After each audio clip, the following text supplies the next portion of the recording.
जरूरी सूचना है आप सभी स्टूडेंट्स के लिए। स्टडी फॉर सिविल सर्विसेज का Android app Google play store में आ चुका है, उसको प्लीज तुरंत इंस्टॉल कर लीजिए।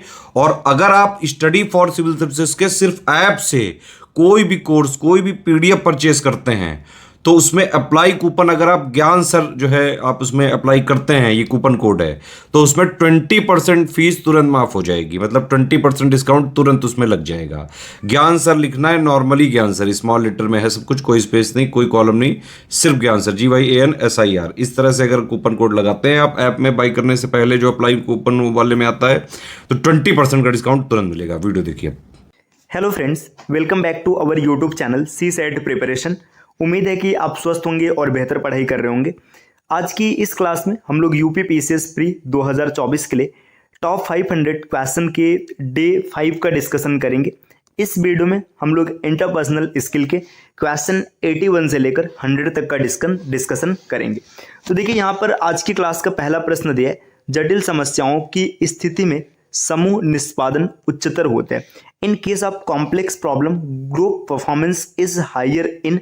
देखिए, अब यहाँ पे जब कभी भी कॉम्प्लेक्स प्रॉब्लम होता है तो उसमें जो ग्रुप परफॉर्मेंस होता है वो हायर किस स्थिति में होता है, तो अगर इसकी बात करेंगे तो ये होता है डिसेंट्रलाइज्ड नेटवर्क। तो विकल्प डी इस प्रश्न का सही उत्तर बन जाएगा। आते हैं अगले प्रश्न पर, प्रश्न संख्या 82। इसमें क्या दिया है, प्रभावी संप्रेषण में अवरोधक क्या है। देखिए, जब कभी भी बात किया जाता है इफेक्टिव कम्युनिकेशन, तो इफेक्टिव कम्युनिकेशन में अवरोधक का काम कौन करता है, तो इसकी बात करेंगे। देखिए, यहाँ पर हम लोग विकल्प डी से देखते हैं। देखिए, यहाँ पे दिया है personal statement, eye contact and simple narration. तो देखिए, जब कभी भी ये चीजें, तो ये पॉजिटिव चीजें, ये कभी भी अवरोधक या बैरियर का काम नहीं करेंगी। ठीक, देखिए इसमें सी पे क्या दिया, use of simple words, cool reaction and defensive attitude, ये भी बैरियर का काम नहीं करेगा। Dialogue, summary and self review, ये भी बैरियर का काम नहीं करेगा। तो जब तीन चीजें यहाँ से एलिमिनेट हो गई तो इसका सही उत्तर बनेगा विकल्प ए। जब कभी भी इफेक्टिव कम्युनिकेशन की बात करते हैं उसमें जो बैरियर का काम करता है वो विकल्प ए के जितने भी टर्म्स आपको दिख रहे हैं ये सब बैरियर का काम करते हैं। तो इस प्रश्न का सही उत्तर बनेगा विकल्प ए।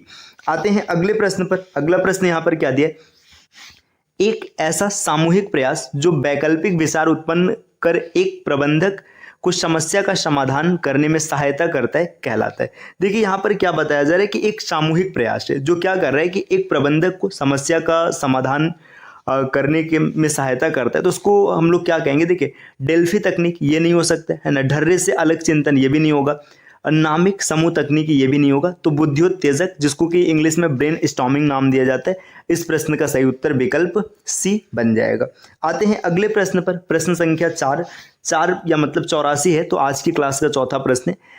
इस कथन पर विचार कीजिए। देखिए, यहाँ पर एक कथन दिया गया, उस पर विचार करना है। तो कथन क्या कह रहा है कि क्या वैज्ञानिक धर्म में विश्वास करते हैं। कथन यहाँ पर दिया गया कि जो साइंटिस्ट हैं, do scientist believe in religion, मतलब वैज्ञानिक धर्म में विश्वास करते हैं।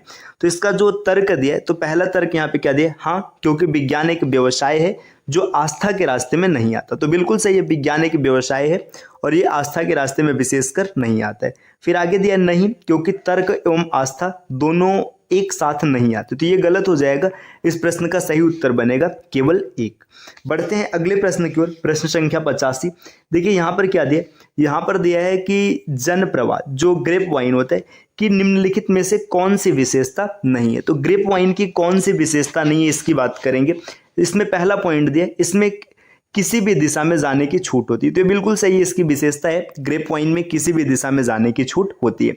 यह समूह सदस्यों की सामाजिक आवश्यकताओं को संतुष्ट करने को उद्यत होता है, ये भी सही है ना। आगे इसमें पूछ रहे, यह प्रबंधन द्वारा नियंत्रित होता है। तो ये तथ्य यहाँ पर गलत दिया गया कि प्रबंधन द्वारा नियंत्रित नहीं होता है, विकल्प सी इस प्रश्न का सही उत्तर बनेगा। आते हैं अगले प्रश्न पर, प्रश्न संख्या 86।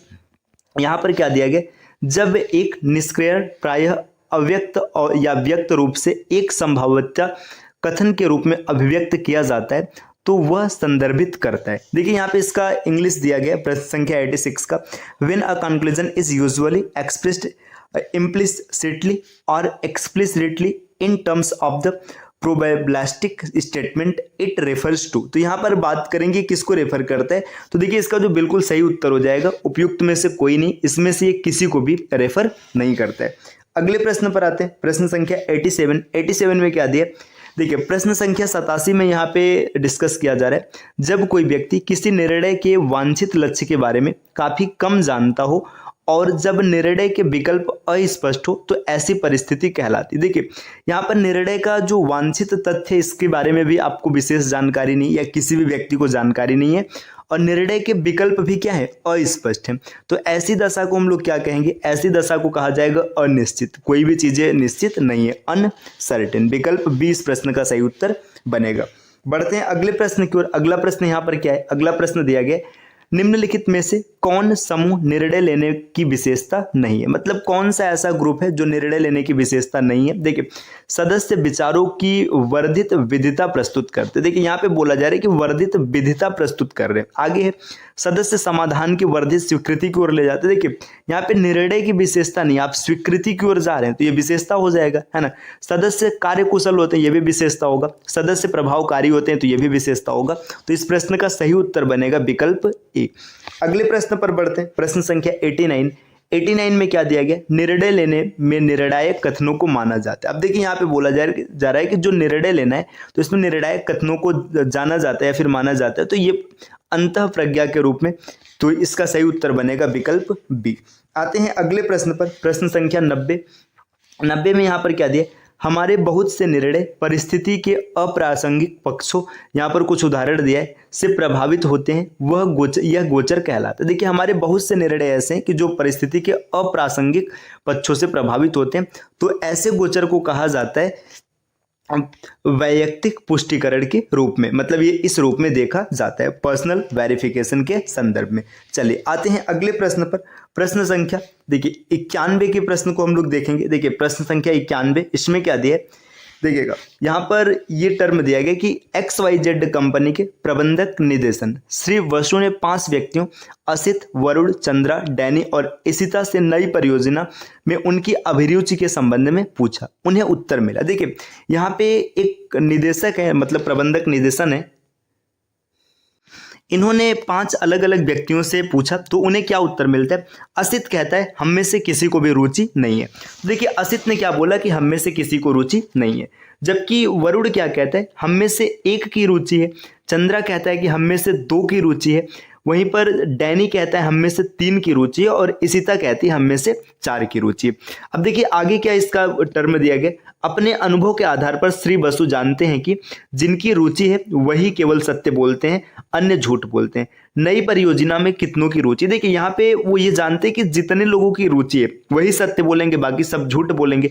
अब जैसे मान के चलिए यहाँ पे 3 लोग खड़े हैं, है ना, आपने बोला कि हम तीनों की रुचि है, तो भाई आप सिर्फ अपने बारे में बता सकते हैं, बाकी ये 2 क्या सोच रहे हैं इनके बारे में आप थोड़े ना बता सकते। तो यहाँ पे क्या होगा, कितने लोग ऐसे जो मतलब उसमें रुचि दिखा रहे हैं, तो सिर्फ 1 की रुचि होगी। ठीक, अगले प्रश्न पर आते हैं। अगला प्रश्न है प्रश्न संख्या 92। देखिए 92 में क्या दिया गया, ये बड़ा लंबा चौड़ा प्रश्न दिख रहा है। देखिए इसमें है क्या, इसको समझते हैं। आपने अपने कॉलोनी की टूटी फूटी सड़कों की मरम्मत के लिए राज्य सिविल कार्य विभाग से अनुरोध किया है।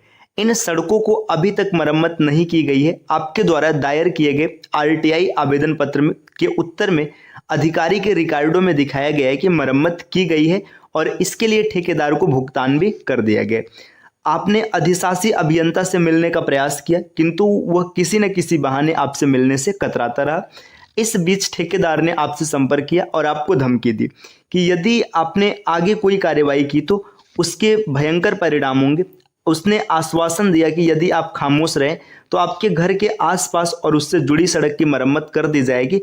आप निम्नलिखित में से क्या कार्रवाई करेंगे। वाह, बड़ी गजब की स्थिति है ना। देखिए आपने क्या किया, आपने पहले कंप्लेन किया कि रोड बनाया जाए, इसके बाद क्या होता है कि रोड बनाया नहीं जाता है, मतलब सड़क बनाई नहीं जाती है, और जो अधिकारी हैं और जो भी इंजीनियर है सब मिलकर के पैसा खा जाते हैं।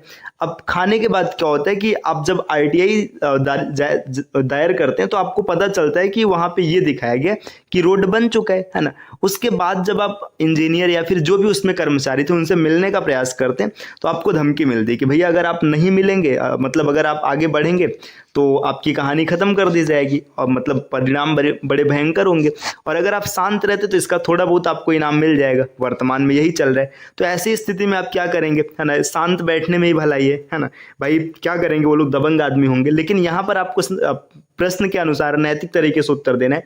तो देखिए, धमकी की परवाह न करते हुए अधिशासी अभियंता और ठेकेदार के विरुद्ध लिखित शिकायत करेंगे। तो यही इस प्रश्न का सही उत्तर बनेगा। और भी देख लेते हैं आगे क्या है। देखिए, चुप रहेंगे, भाई चुप रहने का कोई सवाल ही नहीं है ना। आगे आप पहल कर अपनी कॉलोनी के लोगों को इकट्ठा करके सिविल अधिकारियों तथा ठेकेदार के विरुद्ध एक संयुक्त ज्ञापन प्रस्तुत करेंगे। ये ज्ञापन प्रस्तुत नहीं कर सकते आप, है ना, हाल फिलहाल अभी इस सेंटेंस के अनुसार।